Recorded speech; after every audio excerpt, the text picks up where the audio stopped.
নমস্কার দর্শক বন্ধুরা, আমার রান্নাবাটি চ্যানেলে আমি আপনাদের সকলকে স্বাগত জানিয়ে আবার একটা নতুন রেসিপি শুরু করছি, আপনাদের সঙ্গে শেয়ার করতে চলে এসেছি। আজকে আমি প্রথমবার বিরিয়ানি বানালাম। আপনারা হয়তো কম বেশি সকলেই বিরিয়ানিটা বানান বাড়িতে, তো আমি আজকে প্রথমবার বানিয়েছি আর সেই রেসিপিটাই আপনাদের সাথে শেয়ার করেছি। আপনারা চাইলে একবার বাড়িতে বানিয়ে দেখতেই পারেন, আশা করি খুব ভালো লাগবে। খুব সহজে খুব কম সময়ে কিন্তু রেসিপিটা তৈরি হয়ে যাবে। তাহলে চলুন রেসিপিটা শুরু করা যাক। তো প্রথমে আমি এখানে সাদা তেল ব্যবহার করেছি। সাদা তেলে আলুটাকে প্রথমে আমি সেদ্ধ করে নিয়েছি নুন আর হলুদ নিয়ে, তারপর আমি এটাকে তেলের মধ্যে ভালো করে লাল লাল করে ভেজে নেব।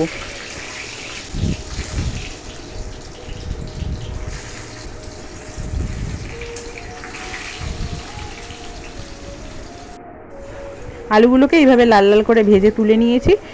এরপর আমি পেঁয়াজ কুচি নিয়েছি। পেঁয়াজ কুচিটাকে আমি বেরেস্তার জন্য ভালোভাবে ভেজে নেব লালচে করে।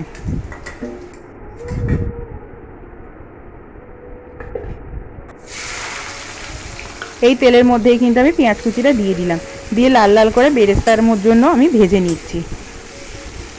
এরকম সুন্দর একটা ব্রাউন রং ধরলে আমি এবার পেঁয়াজটাকে তুলে নেব তেল ঝরিয়ে। এরপর আমি ভাতটা রেডি করে নেব। ভাতের জন্য জল গরম বসিয়ে দিয়েছি। জলটা ফুটতে শুরু করলে এর মধ্যে আমি গোটা এলাচ, দারচিনি, লবঙ্গ দিয়ে দিলাম। এবার এর মধ্যে আমি চালটা আধ ঘন্টা ভিজিয়ে রেখেছি, বাসমতি চাল। চালটা আমি দিয়ে নেব, দিয়ে এটাকে আমি 80% চালটা সেদ্ধ করব। এবার চালটা আমার ফুটে যাওয়ার পর আমি একবার দেখে নিচ্ছি যে চালটা কতদূর সেদ্ধ হয়েছে। এরকম সেদ্ধ হয়ে গেছে, দেখে বোঝাই যাচ্ছে। এবার আমি এটাকে নামিয়ে ফ্যান ঝরিয়ে নেব, নিয়ে ভাতটাকে ঠান্ডা করে নেব। ভাতটা ঠান্ডা না করলে কিন্তু ভাতটা নরম হয়ে যাওয়ার সম্ভাবনা থাকবে, তাই ভাতটাকে আমি ফ্যান ঝরিয়ে ঠান্ডা করে নেব। আর ততক্ষণ আমি এবার চিকেনটা রেডি করব। চিকেনটাকে ধুয়ে পরিষ্কার করে নিয়েছি, এর মধ্যে কিন্তু আমি কিছু মেশাইনি। এবার আমি প্রথমে চিকেনটাকে একটু তেলের মধ্যে ভালোভাবে ভেজে নেব, হালকা করে লালচে একটু রং ধরা পর্যন্ত একটুখানি নাড়াচাড়া করে চিকেনটা ভেজে নেব।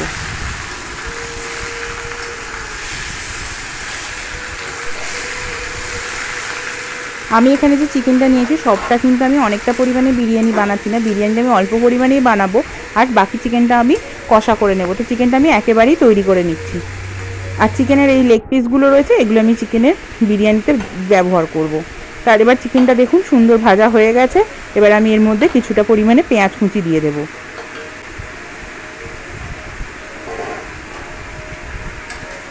পেঁয়াজ কুচি দিয়ে চিকেনটা আমি নাড়াচাড়া করে নিচ্ছি। দেখুন এই সময় কিন্তু আস্তে আস্তে চিকেন থেকে অলরেডি জল বেরোতে শুরু করে দিয়েছে। এই জলের মধ্যেই কিন্তু চিকেনটা সেদ্ধ হবে, আমি কিন্তু আলাদা করে এর মধ্যে কোনো জল আর ব্যবহার করব না।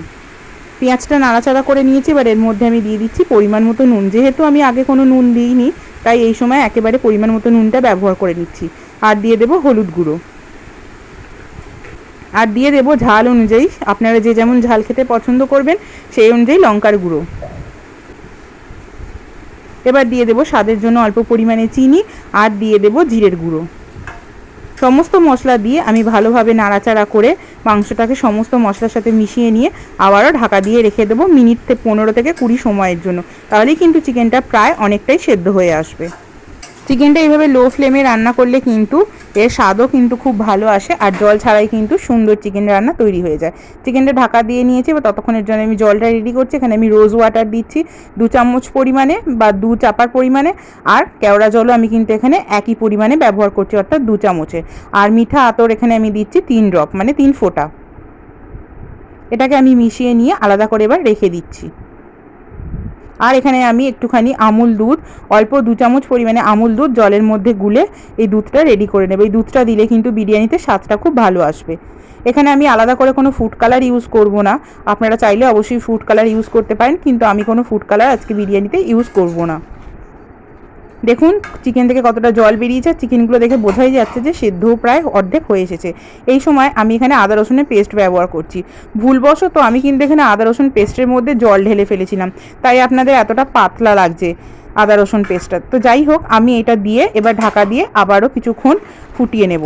প্রায় মিনিট 10 ঢাকা দিয়ে রেখেছিলাম। তারপর জলটা দেখুন অনেকটাই প্রায় মরে এসছে, আর চিকেনটা প্রায় অলমোস্ট সেদ্ধ হয়ে এসছে। এবারে আমি গ্যাসের ফ্লেমটা একটু বাড়িয়ে চিকেনটাকে নাড়াচাড়া করে নেব।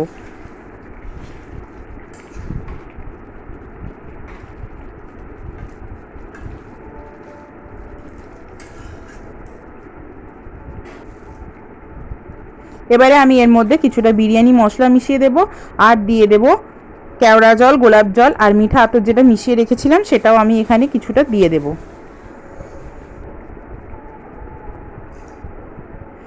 এবার সমস্ত কিছু মিশিয়ে নিয়ে আমি আবারও মিনিট 10 নাড়াচাড়া করে চিকেনটাকে ভালোভাবে কষিয়ে নেব।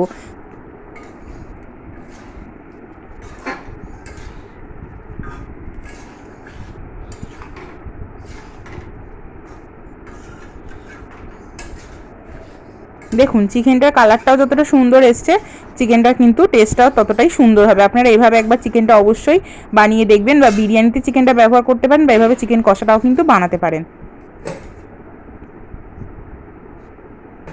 এর মধ্যে আমি ভাজা আলুগুলো দিয়ে দিয়েছিলাম। ভাজা আলুগুলো কিন্তু আমি সেদ্ধ করে নিয়েছি, যার ফলে খুব সুন্দর কিন্তু সেদ্ধ হয়ে গিয়েছিল, তাই আলাদা করে ভাজা আলুগুলো দিয়ে আর ফোটানোর দরকার পড়েনি। তো এবার আমি লেয়ারিংটা করে নিচ্ছি। এখানে আমি একটা পাটেই করছি। তো প্রথমে আমি হাঁড়ির মধ্যে আমি কিছুটা চিকেনের গ্রেভি দিয়ে দিয়েছি, তার মধ্যে আমি এবার ভাতটা অর্ধেকটা দিয়ে দেবো। ভাতটা অর্ধেকটা দেওয়ার পর এর মধ্যে আমি ভাজা আলু দিয়ে দেবো। আমি এখানে বিরিয়ানিটা কিন্তু আগেই বললাম কম পরিমাণে করছি, তো সেই পরিমাণে আমি অল্প পরিমাণেই সমস্ত কিছু মেশাবো। ভাজা আলুগুলো দেওয়ার পর আমি এখানে চিকেনের লেগ পিসগুলো দিয়ে দিচ্ছি।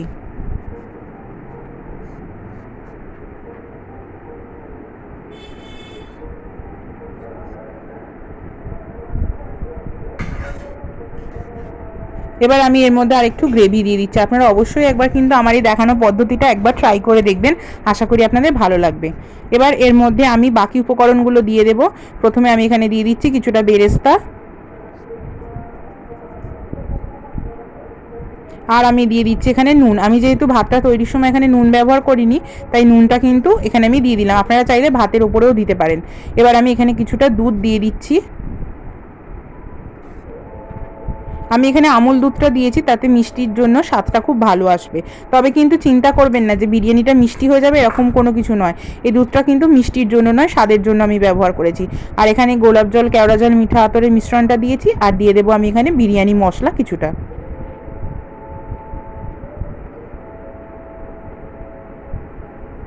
এরপর আমি বাকি যে ভাতটা ছিল সেই ভাতটা সমস্তটাই দিয়ে দেবো।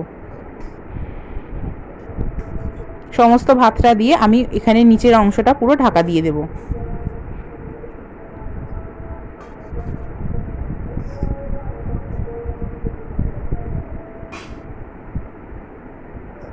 এরপর আমি ওপর থেকে দিয়ে দেব এখানে ডিমগুলো। সেদ্ধ করা ডিম রেখেছিলাম আমি, সেদ্ধ করা ডিমটা দিয়ে দিলাম। অপশনাল, আপনারা অবশ্যই ডিম চাইলে দিতেও পারেন, নাও দিতে পারেন। তবে এখানে দোকানে যেহেতু ডিমটা ব্যবহার করা হয় আর আমরা খেতেও ভালোবাসি, তাই ডিমটা আমি দিলাম। আর ভাতের ওপর দিয়ে দিলাম এবার স্বাদ অনুযায়ী বাকি নুনটা, আর দিয়ে দেবো যে ভাজা বেরেস্তা যেটুকু ছিল বাকি সমস্তটা দিয়ে দিলাম। এবার দিয়ে দেবো বাকি দুধটুকু, আর দিয়ে দেবো এখানে আমি বিরিয়ানির মশলা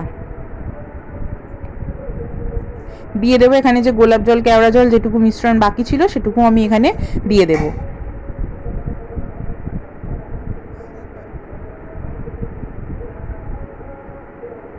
আমি এখানে কিন্তু মিঠা আতর আর কেওড়া জল, গোলাপ জলটা একটু কম পরিমাণেই ব্যবহার করেছি। আপনারা আপনাদের যতটা পরিমাণে বিরিয়ানি বানাবেন সেই অনুযায়ী ব্যবহার করবেন। আর ওপর থেকে এবার আমি দিয়ে দিচ্ছি আরেকটু চিকেনের গ্রেভি। আমার খুব বেশি চড়া গন্ধটা ভালো লাগে না, তাই আমি এখানে কিন্তু কম পরিমাণে ব্যবহার করেছি। আর দিয়ে দেবো এখানে বেশ একটু পরিমাণে ঘি। ঘিটা অবশ্যই আপনারা আপনাদের পছন্দ যতটা ততটা দেবেন। আমি মোটামুটি পরিমাণে ঘি ব্যবহার করেছি। এবার আমি এটাকে ঢাকা দিয়ে দেবো, দিয়ে তাওয়াতে আমি মিনিট 10 জন্য বসিয়ে দেবো। যেহেতু আমার অল্প পরিমাণে বিরিয়ানি আর আমি গ্যাসে করছি, তাই আমি খুব বেশি পরিমাণে এটাকে বসাবো না, তাহলে নিচটা কিন্তু পুড়ে যাওয়ার একটা সম্ভাবনা থাকবে। আমি প্রথমে এখানে একটা তাওয়া মিনিট 10 একটু হাই ফ্লেমে গরম করে নিয়েছি। তারপর আমি হাঁড়িটা বসিয়ে ওপরে একটা ভারী কিছু চাপা দিয়ে এটাকে আমি লো ফ্লেমে মিনিট 10 জন্য স্টিমে বসিয়ে দিয়েছিলাম।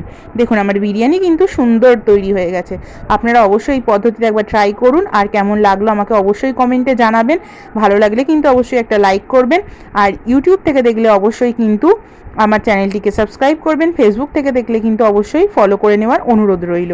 আর কেমন লাগলো কিন্তু অবশ্যই আমাকে জানাবেন, আপনাদের কমেন্টের অপেক্ষায় রইলাম। এইভাবে চটজলদি একবার অবশ্যই বানিয়ে দেখবেন। ভাতটা দেখুন সুন্দর ঝরঝরে কিন্তু তৈরি হয়েছে। যে আমি ভাতটা 80% বানিয়েছিলাম, 20% বাকি ছিল। এই 10 মিনিটে স্টিমেতে কিন্তু আমার ভাতটাও সুন্দরভাবে সেদ্ধ হয়ে গেছে, অথচ কিন্তু ভাতটা ভেঙেও যায়নি। এইভাবে বিরিয়ানিটা আমি স্যালাড আর ওই চিকেন কষা সহযোগে সার্ভ করেছি। আপনারা অবশ্যই কালকে 15ই আগস্টের দিন অবশ্যই বানাতে পারেন, আর অবশ্যই বাড়ির সকলের সঙ্গে একসঙ্গে শেয়ার করে খেতে পারেন। আশা করি খুব ভালো লাগলো। আমার তো এই বিরিয়ানিটা দারুণ লেগেছে। তাহলে আজকের মতন টাটা, সকলে ভালো থাকবেন, সুস্থ থাকবেন, দেখা হবে আবার নতুন রেসিপি নিয়ে। আর অবশ্যই কিন্তু আমার পাশে থাকার জন্য আপনাদের সকলকে অনেক অনেক ধন্যবাদ। আর যারা নতুন বন্ধু তারা কিন্তু অবশ্যই আমার পাশে থাকবেন। তাহলে টাটা, সকলে সুস্থ থাকবেন, দেখা হবে খুব শিগগিরই পরের একটা রেসিপি নিয়ে। দেখুন আলুটা কিন্তু কতটা সফট হয়েছে তা কিন্তু আমি আপনাদের একবার ভেঙে দেখিয়ে দিলাম। আলুটাও ভীষণ সফট হয়েছে, সমস্ত কিছু একদম পারফেক্টলি রেডি। বাই।